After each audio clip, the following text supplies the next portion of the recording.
Sí.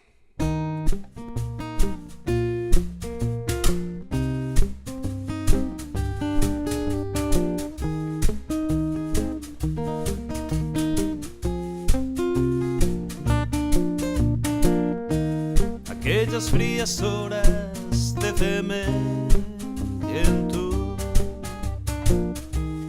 tardes tranquilas jugando con el mar. Aquellas frías horas de cemento, escuchando la lluvia golpeando el ventanal. En la cuarta página de un libro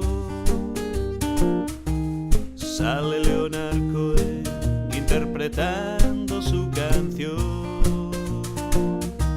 Con tantos trolebuses yo me asfixio y me agoto por las calles del estéril callejón. No puedo sostener ya el equilibrio. Quiero matarme de pueblo y de verdad. No puedo sostener ya el equilibrio. Quiero matarme de pueblo y de verdad.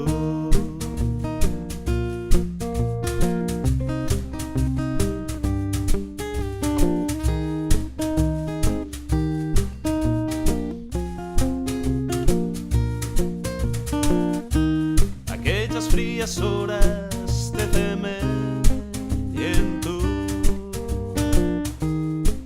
gentes frías de frío caminar. Aquellas frías horas de cemento,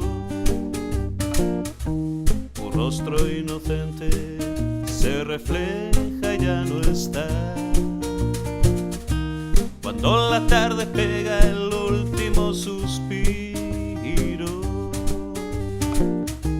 y alumbra a los mendigos durmiendo en el portal, sus rostros implacables compungidos me anuncian sus delirios y mis ganas de marchar.